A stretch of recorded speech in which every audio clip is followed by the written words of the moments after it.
என் இனிய அன்பு உள்ளங்களே, உங்கள் அனைவருக்கும் என் அன்பான வணக்கம். வாழ்வதும் சாவதும் முன்னால் நாவல் பகுதி 20.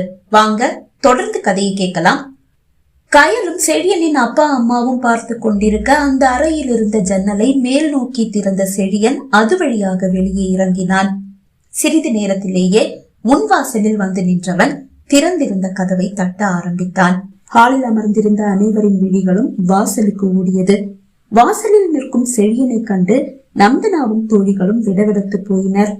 எதுவும் அறியாதவன் போல் எழுந்து வந்த சுதாகர், ஹலோ மிஸ்டர் செழியன், நீங்க என்ன இங்க என்று கேட்டான். நான் என்னுடைய வேலை விஷயமா இந்த அட்ரஸ்ல இருக்கிற மிஸ்டர் சுதாகரை சந்திக்க வந்தேன். அந்த சுதாகர் அது நீங்க தானா என்று கேட்டான். ஆமா, ஆபீஸ்ல இருந்து ஒருத்தர் வருவாங்கன்னு சொல்லி எனக்கு போன் பண்ணி சொல்லி இருந்தாங்க. அது நீங்க தானா என்று எதுவும் அறியாதவன் போல் சுதாகரும் கேட்க, ஆமா அது நான் தான், உள்ள வாங்க செழியன் என்று கூறி செழியனை உள்ளே அழைத்து வந்து ஒரு இருக்கையில் அமர்த்தினான் சுதாகர். ஹாலில் அமர்ந்து திரு திருவென விழிக்கும் நந்தனாவையும் தோழிகளையும் கண்டவன், நந்தனா நீ இங்க என்ன பண்ற? சுதாகர் கூட சேர்ந்து வாழ முடிவு பண்ணிட்டியா என்று கேட்டான். அவள் ஏதும் கூறும் முன், நோ நோ அப்படியெல்லாம் இல்ல செழியன் என்று அவசரமாக கூறிய சுதாகர், எங்க கல்யாணம் முடிஞ்ச நேரத்துல என்னுடைய சொத்துல பாதியை நான் நந்தனா பேர்ல எழுதி கொடுத்திருந்தேன். இப்போ நந்தனா உங்களை கல்யாணம் பண்ணிக்க ஆசைப்படுறா, அதனால அந்த சொத்துக்களை எனக்கு திருப்பி எழுதி கொடுக்க அவ முடிவு பண்ணிட்டா.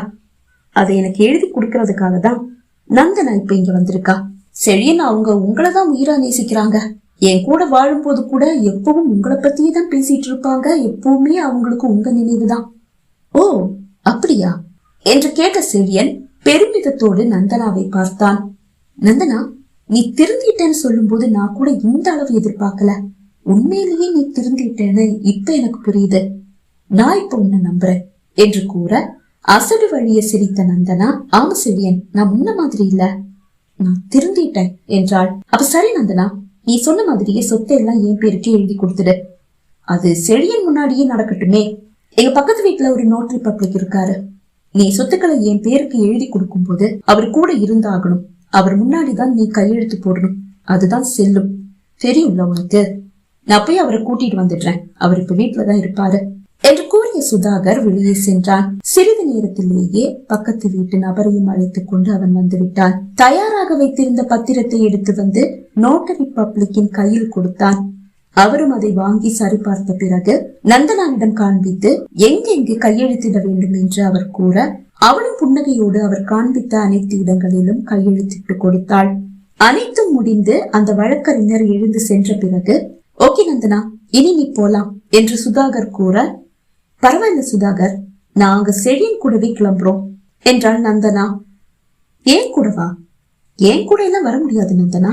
செழியன் கூற, ஏன் செழியன் உங்க கூட வர முடியாது? ஏன் கூட என்னுடைய அப்பா அம்மா, அப்புறம் நான் கல்யாணம் பண்ணிக்க போற என்னுடைய கயல் 3 பேர் இருக்காங்க. இவங்க கூட உங்க 3 பேரு நான் எப்படி கூட்டிட்டு போறது? நந்தனாவும் தோழிகளும் புரியாமல் விழிக்க அவர்கள் பின்னால் இருக்கும் அறையை பார்த்து, அம்மா என்று அழைத்தான் செழியன். செழியனின் அப்பா அம்மா கயல் மூவரும் அந்த அறையில் இருந்து வெளிப்பட என்ன நடந்தது என்பது நந்தனாவுக்கும் தோழிகளுக்கும் புரிந்தது. அவளும் தோழிகளும் ஆடி போயினர். டாக்டர் கயலை கண்டு அவள் இன்னும் ஆடி போனாள். இதுதான் அவன் சிறு வயது மனைவியா? அவளுக்கு வியப்பு. இது என்னுடைய அப்பா அம்மா, நான் அறிமுகப்படுத்த தேவையில்லை. ஆனா இவங்களை நான் கண்டிப்பா உனக்கு அறிமுகப்படுத்தியே ஆகணும். இவங்க தான் டாக்டர் கயல். நான் உங்ககிட்ட சொல்லி இருந்தேனே, என்னுடைய சின்ன வயசு மனைவி. இவங்களுக்கு எனக்கும் கூடிய சீக்கிரமே லீகலா கல்யாணம் நடக்க போகுது. நீ கண்டிப்பா வந்துடாத. எங்க எதுக்காக இப்படி ஒரு நாடகம் அரங்கேறி இருக்குன்னு உனக்கு புரிஞ்சிருக்கும். நீதான் புத்திசாலியாச்சே, கண்டிப்பா உனக்கு புரிஞ்சிருக்கும். என்னுடைய அம்மா பாவம், நீ ரொம்ப நல்லவ, உனக்கு கொடுத்த வாக்குறுதியை காப்பாற்ற முடியாம போகுதேன்னு ரொம்ப வேதனைப்பட்டாங்க. அவங்கள அந்த வேதனையில இருந்து வெளியே கொண்டு வர வேண்டாமா? உன்னுடைய உண்மையான முகம் என்னன்னு அவங்களுக்கு காட்ட வேண்டாமா? அதுக்காக மட்டும் இல்ல, சுதாகருக்கு சொந்தமான சொத்துக்களை நீ அவருக்கு திருப்பி எழுதி கொடுக்கணும். இதுக்காக தான் நாங்க 2 பேரும் சேர்ந்து இப்படி ஒரு நாடகத்தை நடத்தணும். இனி நீங்க இருந்து போலாம். செழியன் கூற தலையை தொங்க போட்டு கொண்டு நந்தனா தன் தோழிகளோடு வாசலை நோக்கி நடக்க, அவள் முன் கோபமாக வந்து நின்ற செழியனின் அம்மா ஓங்கி அவள் கண்ணுக்குள் ஒரு அறை விட்டார். இந்த அடியை உனக்கு கொடுக்காட்டி என்னால ஒரு நாளும் நிம்மதியா தூங்க முடியாதுடி. இனி இங்கிருந்து கிளம்பு. இனிமே என் கண் முன்னாடி வந்துடாத, உன்னை கொலை பண்ணிட்டு ஜெயிலுக்கு போயிடுவேன். அவர் கோபமாக கூற கன்னத்தை பிடித்துக் கொண்ட நந்தனா எதுவும் பேசாமல் தோழிகளோடு வெளியேறினாள். செழியனின் அம்மா சுதாகருக்கு நன்றி கூற, இல்லம்மா, என்னுடைய குடும்ப சொத்தை மீட்டு கொடுத்ததுக்கு நான் தான் உங்களுக்கு நன்றி சொல்லணும் என்று அவனும் கூற, அனைவரும் ஒருவருக்கொருவர் நன்றி கூறி அங்கிருந்து பிரிந்தனர். வரும் வழியில் இரவு உணவை ஹோட்டலில் முடித்துக் கொண்டு கயலை முதியவர்களின் வீட்டில் விட்டுவிட்டு செழியன் தன் அப்பா அம்மாவோடு வீடு திரும்பினான். வேதனையோடு வீட்டிலிருந்து சென்ற கயல் மட்டற்ற மகிழ்ச்சியோடு திரும்பி வந்ததும் மீனாவுக்கு மட்டுமல்ல, முதியவர்களுக்கும் அங்கு வேலை பார்க்கும் அனைவருக்கும் மகிழ்ச்சி. கயலை காணவில்லை என்று மீனா ஒரு முறை அழைக்கும் போது, நான் வந்து பேசுறேன் மீனா என்று கூறி கயல் அழைப்பை துண்டித்தாலும் அவள் குரலில் ஒலித்த மகிழ்ச்சி மீனாவின் மனதிற்கு ஆறுதலாக இருந்தது. இதோ வீடு வந்துவிட்ட கயலிடம் நடந்ததை கேட்டறிந்த அனைவருக்கும் இன்னும் மகிழ்ச்சி. அப்போது செக்யூரிட்டியிடம் இருந்து கயலுக்கு அழைப்பு வந்தது. உங்களை பார்க்க நந்தனானு ஒரு பொண்ணு வந்திருக்காங்க என்று அவர் கூற வியந்து போனவள் உள்ளே அனுப்புமாறு கூறினாள். சிறிது நேரத்தில் கயலின் முன்னால் வந்து நின்ற நந்தனாவின் இதழ்களில் ஒரு ஏளன சிரிப்பு. டாக்டர் கயல், நீதான் என்னுடைய முன்னாள் கணவனுடைய முன்னாள் மனைவியா? முதல்ல உன்னை பார்க்கும்போது அதிர்ச்சியாதான் இருந்தது, ஆனா இப்ப உன்னை நினைக்கும் போது பாவமா இருக்கு. நந்தனா ஒரு அரைக்குறை உடைதான் அணிந்திருக்கிறாள். மிகவும் கவர்ச்சியாக இருக்கிறது அந்த உடை. மொத்தமாக அவளது உடல் அழகை பிரதிபலிக்கும் ஒரு உடை அது. என்னுடைய ட்ரெஸ்ஸ பாத்தியா? இந்த மாதிரி ட்ரெஸ்ஸ நீ போட்டிருக்கியா? எங்க போட்டிருப்ப? சும்மா கடையில பாத்திருப்ப. நீ பாதி ஆதிவாசி தானே, அவங்க அளவு இல்லாட்டி கூட நீ போட்டுக்கிறதெல்லாம் சேலையும் சுடிதாரும் தானே. அதை தவிர வேற எந்த உடையாவது நீ போட்டிருக்கியா? இல்லையானுதான் எனக்கு தோணுது. இப்படி இழுத்து மூடிட்டு செழியன் கூட நடந்தா ஒரு மாசம் கூட தாளாது. செழியனுக்கு போர் அடிச்சு போகும். உன்னை விட்டுட்டு வேற ஒருத்திய தேடி போயிடுவான். ஐ மீன், ரொம்ப கவர்ச்சியா உடை அணிகிற என்கிட்ட வந்து சேர்ந்துடுவான்னு சொன்னேன். இத நான் சவாலாவே சொல்றேன். அவனுக்கு நான் இந்த மாதிரி ட்ரெஸ் பண்ணா ரொம்ப பிடிக்கும் தெரியுமா? இப்படி போய் அவன் முன்னாடி நின்னா உன்னை கூட மறந்துடுவான். உன்னுடைய வாழ்க்கை இப்பவும் உனக்கு நிரந்தரம் இல்ல கயல். அதனால என்னுடைய செழியனை விட்டுட்டு ஓடி போயிடு. அதுதான் உனக்கு நல்லது. கயல் சிரித்தாள். ஏன் சிரிக்கிற? பரவாயில்ல, காத்திருந்து எங்களை பின்தொடர்ந்து வந்து என்னுடைய இருப்பிடத்தை கண்டுபிடிச்சு மிரட்டணும்னு திட்டம் போட்ட பாரு. உன்னுடைய புத்திசாலித்தனத்தை நான் கண்டிப்பா பாராட்டியே ஆகணும். நீ சொன்ன மாதிரி செழியனுக்கு இந்த மாதிரி ட்ரெஸ் பண்றது பிடிக்குமோ இல்லையோ எனக்கு தெரியாது. ஒருவேளை பிடிச்சிருக்கலாம், ஆனா இந்த மாதிரி ட்ரெஸ் பண்றதாலேயே உன்கிட்ட அவரு மயங்கிட்டாருன்னு நீ சொல்றத என்னால நம்ப முடியல. அப்படி மயங்கி இருந்தா உங்களுக்கு ஏன் விவாகரத்து ஆக போகுது? உங்க விவாகரத்துக்கு முன்னாடி நீங்க 2 பேரும் ஒரே வீட்டுல 2 மாசம் பிரிஞ்சுதானே வாழ்ந்தீங்க. அப்ப இந்த மாதிரி ட்ரெஸ் பண்ணிட்டு அவரை போய் மயக்கி கைக்குள்ள போட்டுக்கலாமே, ஏன் முடியலையா? இந்த கேள்வி ரொம்ப நியாயமான கேள்விதான். நான் முயற்சி செய்யாம இருந்திருப்பேன்னு உனக்கு தோணுதா? முயற்சியெல்லாம் செஞ்சேன். ஆனா அவன் சட்டுன்னு அவனுடைய ரூமுக்குள்ள போய் கதவை சாத்திக்கிட்டு வெளியே வரவே இல்லை.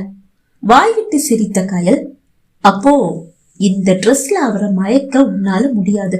உன் மேல இருந்த பாசத்துல நீ இப்படி ஒரு ட்ரெஸ் பண்ணிட்டு அவர் முன்னாடி வந்து நிக்கும் போது அத அவரு ரசிச்சிருக்காரு. உன்னுடைய பாசம் வெறும் வேஷம்னு தெரிஞ்சதும் நீ பக்கத்துல நெருங்குறத கூட விரும்பாமதான் விலகியே இருந்திருக்காரு. இது கூடவா உனக்கு புரியல? மூக்கருப்பட்டு நின்ற நந்தனா முகம் கோபத்தில் சிவந்தது.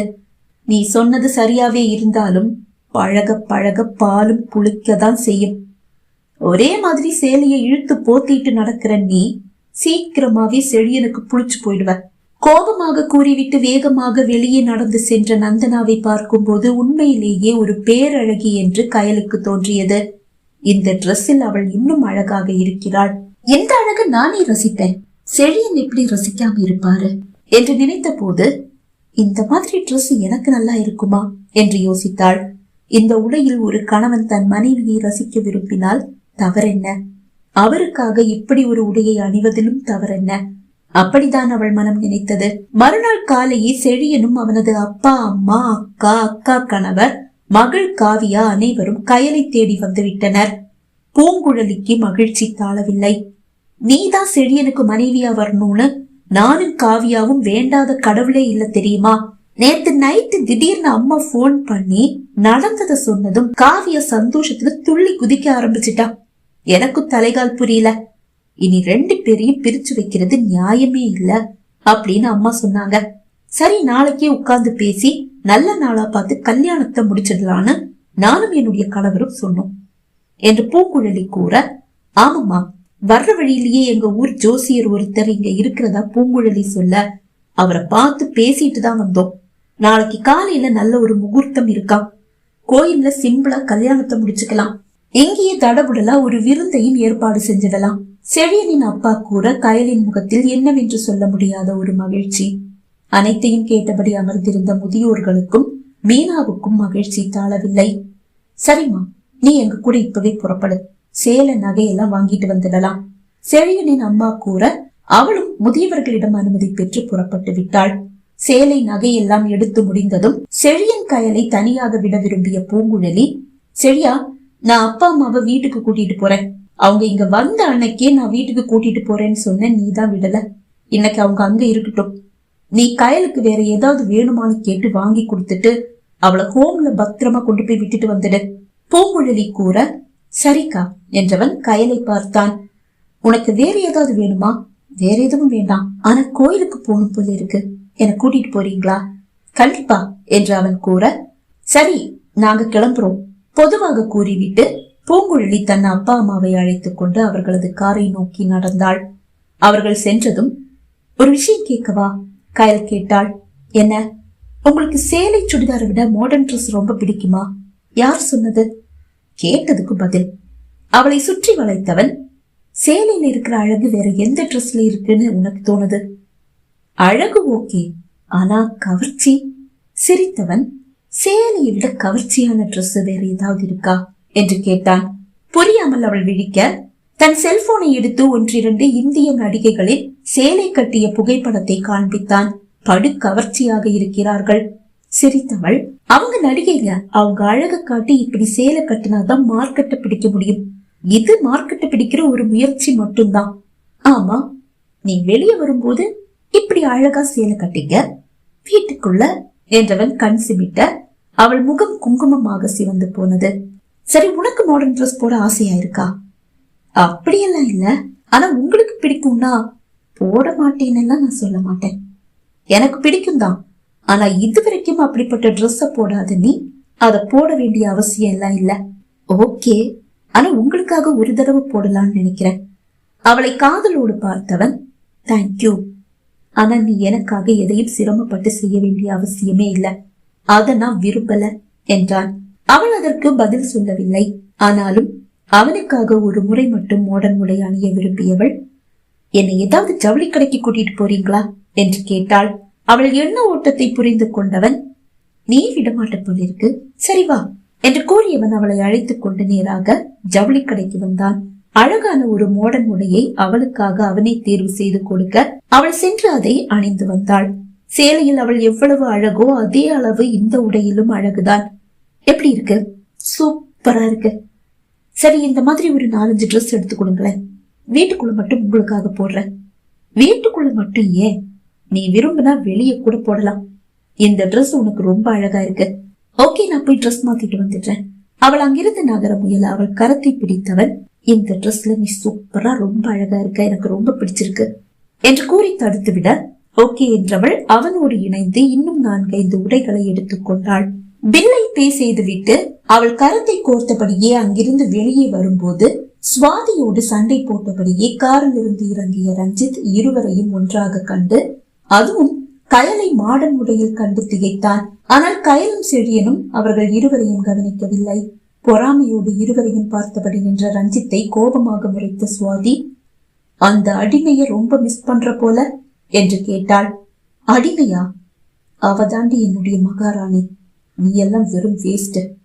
கையில இருந்த வைரத்தை உதாசீனமா கையாண்டதால இப்ப இழந்து நிக்கிறேன். என்ன மாதிரி ஆம்பளைங்களுக்கு இது ஒரு பாடம். ஆனா அந்த வைரத்தோட மதிப்பு என்னன்னு தெரிஞ்சவன் கையில அது இருக்கும் போது அதோட மதிப்பு இவ்வளவு உயரும்னு எனக்கு கூட தெரியல.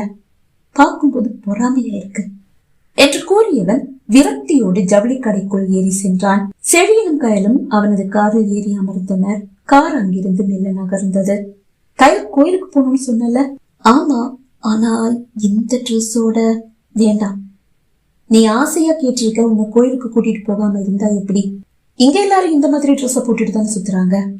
உனக்கு கூச்சமா இருக்குன்னா என்னுடைய கோட்டை போட்டுக்க. நீ கோயிலுக்கு கூட்டிட்டு போகணும்னு சொல்லி நான் கேட்காம இருந்தா என்னால நிம்மதியா தூங்க முடியாது என்று கூறியவன் காரை ஓரமாக நிறுத்திவிட்டு தன் கோட்டை கழற்றி அவளுக்கு போட்டு விட்டான். இனி கோயிலுக்கு போலாமா? போலாம் என்று அவள் கூற அவளோடு நேராக கோயிலுக்கு வந்தான். அங்கு ஒரு அரை மணி நேரத்தை செலவிட்ட பிறகு வெளியே வந்தவர்கள் எதிரில் வரும் நந்தனாவையும் தோழிகளையும் கவனிக்கவில்லை. தோழிகளோடு சிரித்து பேசியபடியே நடந்து வந்த நந்தனா செழியனின் காரின் அருகில் நிற்கும் கயலையும் செழியனையும் கண்டாள். கயல் அவனது கோட்டை கழற்றி அவனிடம் கொடுக்கிறாள். அப்போதுதான் அவள் மாடர்ன் உடையில் இருப்பதை நந்தனா கண்டாள். அந்த உடை அவளுக்கு மிகவும் பொருத்தமாகவும் அழகாகவும் இருக்கிறது.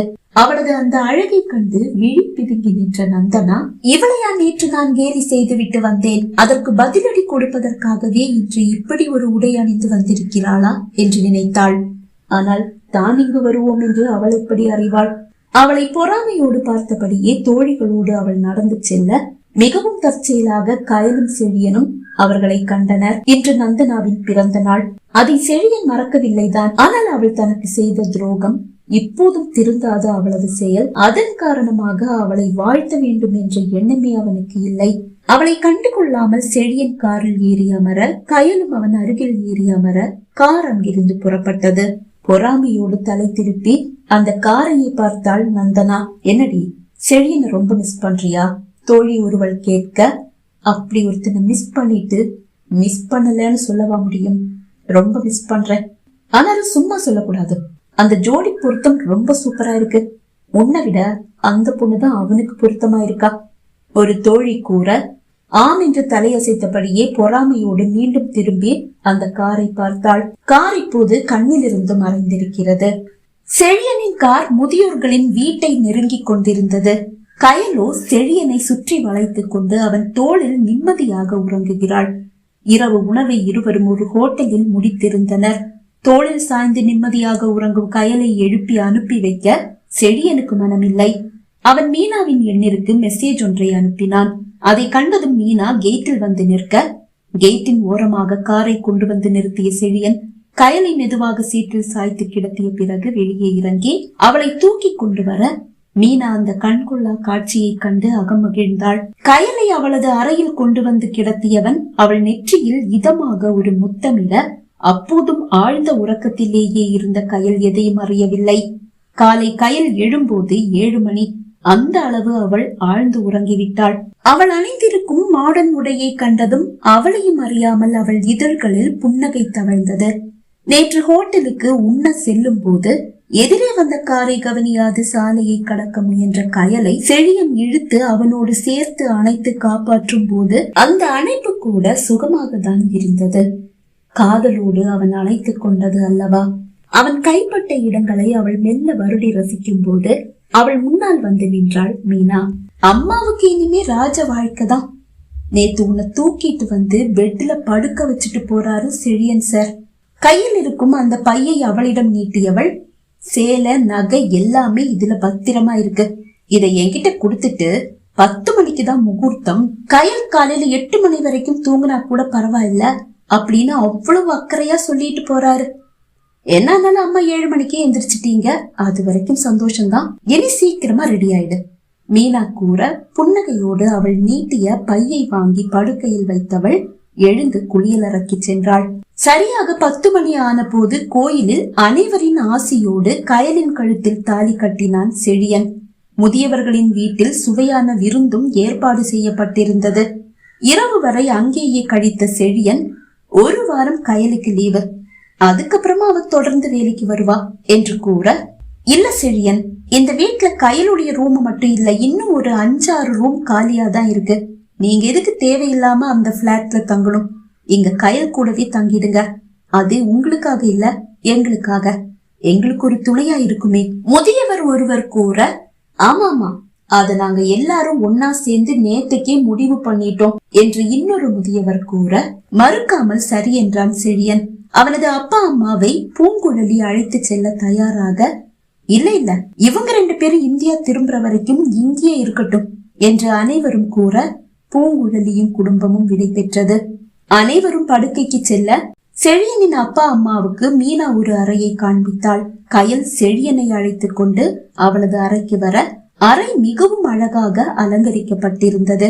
நிம்மதியோடு செழியனின் மார்பில் அவள் சாய அவளை வாரி அணைத்தவன் அவளோடு படுக்கையில் சாயும் போது கயலின் விழிகளில் லேசான பயம். ரஞ்சித்துடனான இரவுகள் அவள் நினைவுக்கு வந்துவிட்டது என்று அவனுக்கு புரிந்தது. கயல், பயப்பட வேண்டிய அவசியம் இல்ல, எனக்கு எந்த அவசரமும் கிடையாது. உன்னுடைய மனசுல ஏற்பட்ட காயங்கள் ஆறட்டும், அது வரைக்கும் காத்திருக்க நான் தயாரா இருக்கேன் என்று கூற, அந்த காயங்களுக்கு நீங்க மருந்தாகும் போது எனக்கு என்ன பயம்? ஒரு நொடி கடந்த கால இரவுகள் நினைவுக்கு வந்துடுச்சு. உங்ககிட்ட எனக்கு எந்த பயமும் இல்ல, உங்க கையில நான் சேஃபா இருப்பேன்னு எனக்கு தெரியும் என்று கூறியவள் விலகி படுத்தவனை கட்டி அணைத்து அனுமதி அளித்தாள்.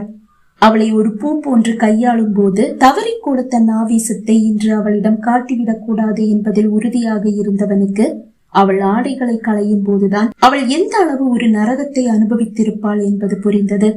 அவன் விழிகள் நிறைந்து விட்டன. மெல்ல இதழ்களை அவள் உடலில் பதிக்கும் போது அவனது கண்ணீர் துளிகள் அவள் உடலில் வீழ்ந்து அவன் வலியை அவளுக்கு உணர்த்தினாலும் அவளது மூடிய விழிகள் திறக்கவில்லை. அவனது முத்தங்களையும் தீண்டல்களையும் அவள் அந்த அளவு ரசிக்க ஆரம்பித்திருந்தாள். தாம்பத்தியம் இவ்வளவு இனிமையாக இருக்கும் என்று அவள் அறிந்த முதல் நாள் இதுதான். தொடர்ந்து வந்த நாட்களில் புரிதல் என்ன, பாசம் என்ன, காதல் என்ன, பரிவு என்ன என்று செயலில் கயலுக்கு செழியன் காட்ட எல்லையற்ற ஆனந்தத்தில் மூழ்கி போன கயலின் வாழ்க்கை ஒரு அழகான பூந்தோட்டமாக மனம் வீச ஆரம்பித்தது. தனக்கு தந்த பாசத்தை பன்மடங்காக திருப்பி அவள் செழியனுக்கும் கொடுக்க அவனும் அவனது வாழ்க்கையில் உண்மையான பாசத்தையும் காதலையும் முதன் முறை அறிந்தான். 1 மாதம் கழித்துதான் செழியனின் அப்பா அம்மா இந்தியா திரும்பினர்.